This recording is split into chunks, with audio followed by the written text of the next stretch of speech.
Bonjour à tous et bienvenue sur ma chaîne Turkish World by Karima FR, j'espère que vous allez bien. Alors dans cette vidéo, on va corriger les exercices sur la conjugaison que je vous ai proposé dernièrement. Mais avant de commencer la vidéo, je voudrais dire bravo à toutes les personnes qui m'ont envoyé leurs feuilles d'exercice, que ce soit sur mon email ou bien sur mon compte Instagram. Même les personnes qui ont fait des fautes, c'est pas grave, on va les corriger dans cette vidéo. Donc sans plus attendre, on va commencer. On commence par la correction du premier exercice. Alors, pour le premier exercice, je vous ai demandé de compléter les phrases suivantes.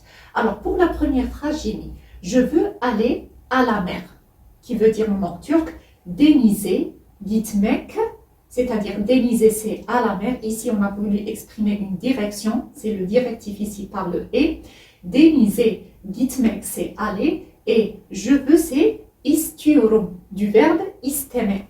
Donc, ici, ça devient istiyorum. Donc, je veux aller à la mer, c'est denize gitmek istiyorum. Et la plupart ont su comment écrire ce verbe en langue turque, donc il n'y a pas eu de problème pour ce verbe. Alors, pour le deuxième exemple, je vous ai mis le taxi arrive maintenant. Alors, şimdi c'est maintenant. Taxi, c'est taxi et arrive. Alors ici, le mot le plus approprié à mettre dans cette phrase, c'est geliyor. Alors ici, c'est şimdi taxi, geliyor. Geliyor. Alors, pourquoi j'ai dit le plus approprié? Parce que il y a des personnes qui m'ont écrit varıyor. Pourquoi? Parce que ils ont vu arriver. Donc arriver, si vous faites la traduction, ça va varıyor, ça va apparaître varıyor. Mais ici, vous avez voulu exprimer que le taxi vient, qu'il arrive. Alors, dans la langue turque, vous ne dites pas varıyor, vous dites geliyor. Donc, dorénavant, pour exprimer par exemple que même quelqu'un arrive, par exemple, vous dites « Ah, ma soeur arrive ». Vous dites « Ablam geliyor », mais pas varıyor. Donc, vous utilisez geliyor, c'est du verbe gelmek, qui veut dire venir. Déjà, c'est presque le même sens. Venir et arriver, c'est presque le même sens. On veut exprimer ici que le taxi arrive, que le taxi vient. Donc, şimdi taxi geliyor et pas varıyor. Donc, la prochaine fois que vous voulez exprimer ou que vous voulez dire que, par exemple, l'autobus geliyor, l'autobus vient, le taxi vient, par exemple, ma soeur vient, etc., vous dites geliyor. Donc, ici, şimdi taxi geliyor, c'est le taxi arrive maintenant. Comme troisième phrase, je vous ai mis « Je mange un dessert très délicieux ». En langue turque, c'est « çok lezzetli ». « Çok lezzetli » c'est très délicieux. Bir tatlı, c'est un dessert. Bir, c'est un. Dessert, c'est tatlı. Alors, je mange en langue turque, c'est yiyorum. Pourquoi je vous ai mis cet exemple? Je vais vous dire pourquoi. Alors, ici, on a yiyorum. Yiyorum. Je vous ai mis un exemple avec le verbe yemek, puisque plusieurs personnes m'ont demandé comment conjuguer le verbe yemek au présent. Parce que si vous vous rappelez, pour la conjugaison au présent, quand je vous ai dit quand le mot se termine par une voyelle, cette voyelle tombe et on voit la voyelle qui est avant. Alors, pour ce qui est du verbe yemek ici, déjà, quand on supprime le suffixe de l'infinitif ici, il reste que le ye. Alors, vous m'avez dit, puisqu'il reste que le e ici, comment on va faire?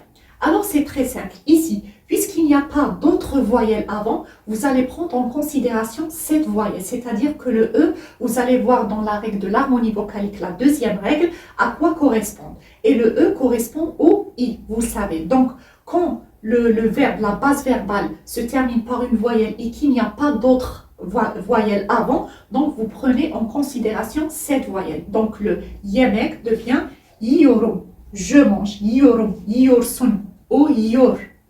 C'est ça. Donc vous prenez en considération cette voyelle. Déjà, on va voir un autre exemple dans le deuxième exercice. On passe maintenant à la quatrième phrase. Donc, j'ai mis « Hier, j'ai travaillé toute la journée ». Alors, d'une, c'est hier. Bütün gün, c'est toute la journée. Et aussi, il reste « j'ai travaillé ». Donc, j'ai travaillé, c'est au passé. Donc, d'une, bütün gün çalıştım. Pourquoi pas le çalıştım parce que déjà la base verbale se termine par une consonne sourde. Donc, dün, bütün gün çalıştım. Donc, ici, c'est du verbe çalışma qui veut dire travailler, puisque quand on enlève le suffixe de l'infinitif, il reste la base verbale qui est çalış. Donc, ici, il y a le ş. Donc, le ş, c'est une consonne sourde. Donc, le d devient t. Donc, dün, bütün gün çalıştım. Hier, j'ai travaillé toute la journée. Et comme dernier exemple, je vous ai mis demain, j'écrirai une lettre. Yarın c'est demain. Bir mektup c'est une lettre. Bir c'est une. Lettre c'est mektup. J'écrirai c'est yazacağım. Alors c'est du verbe yazmak. Alors yazacağım.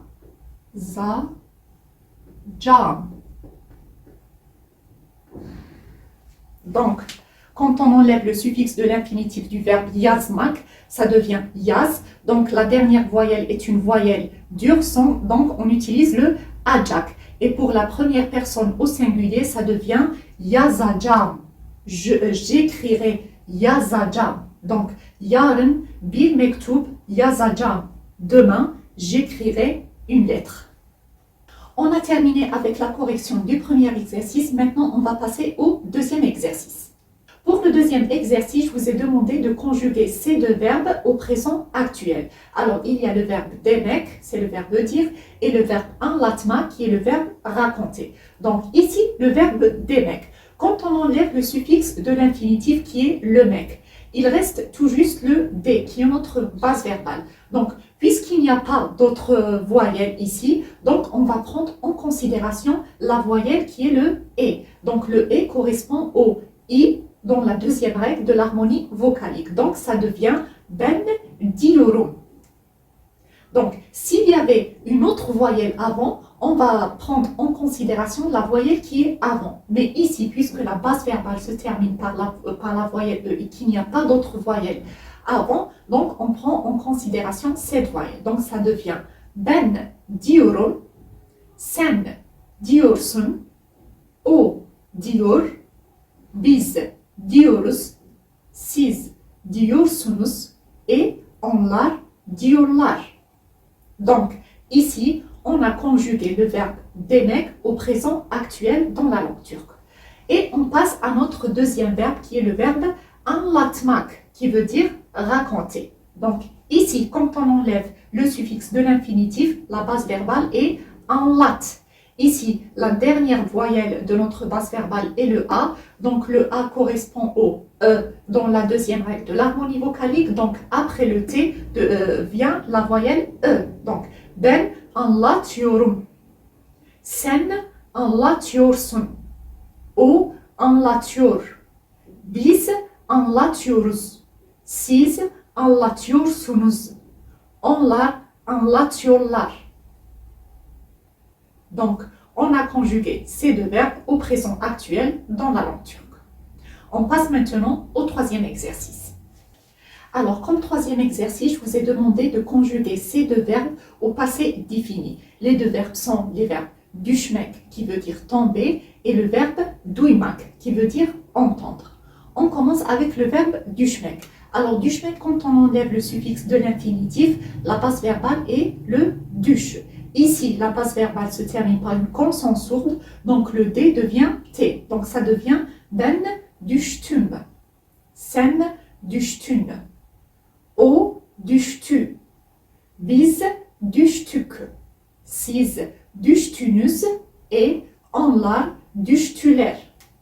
On passe maintenant à notre deuxième exemple qui est le verbe duymak, qui veut dire entendre. Donc ici, quand on enlève le suffixe de l'infinitif, notre base verbale devient le duy. Ici, la dernière voyelle de notre base verbale, c'est le ou. Donc le ou correspond au ou dans la deuxième règle de l'harmonie vocalique. Et ici, on va utiliser le d, puisque notre base verbale, c'est pas terminé par une consonne sourde. Donc ça devient ben duydum, sen duydun, o duydu, biz duyduk, siz duydunuz et onlar duydular. Alors ici, on a conjugué les verbes düşmek et duymak au passé défini. Maintenant, on va passer au dernier et quatrième exercice. Alors, comme dernier exercice, je vous ai demandé de conjuguer les deux verbes öğrenmek et almak au futur. Alors, pour le verbe öğrenmek, qui veut dire apprendre, alors on ajoute ou bien ecek ou bien acak. Ici, puisque quand on enlève le suffixe de l'infinitif, on a öğren. Ici, la dernière voyelle de notre base verbale, c'est le E. Donc, c'est une voyelle douce. Donc, on ajoute le ecek. Donc, ça devient ben öğreneceğim. Sen öğreneceksin. O öğrenecek. Vous voyez qu'on a rajouté le ecek. Donc, biz öğreneceğiz. Siz öğreneceksiniz. Onlar öğrenecekler. Alors, vous voyez qu'il y a le i ici, puisqu'il y a le ecek ici. Donc, ben öğreneceğim. Öğreneceğim. I, sin, iz, siniz et ler. Donc, puisqu'on a ajouté le ecek, la terminaison est celle-ci. Comme deuxième exemple, je vous ai mis almak, qui veut dire prendre. Donc ici, quand on enlève le suffixe de l'infinitif, ça reste le al. Et puisque la dernière voyelle de notre base verbale, c'est le a, donc on va rajouter le acak. Ça devient ben alacağım. Sen alacaksın. Ici, il n'y a pas de i, mais bien le e, puisqu'il y a le acak. O alacak. Biz alacağız. Siz alacaksınız. Onlar alacaklar. Donc ici, on a conjugué les verbes öğrenmek et le verbe almak au futur. La correction des exercices sur la conjugaison est terminée. Bien sûr, par la suite, je vais vous proposer d'autres exercices sur d'autres thèmes, donc ne vous inquiétez pas. Moi, je vous donne rendez-vous très bientôt pour une nouvelle vidéo. D'ici là, prenez bien soin de vous. À très bientôt.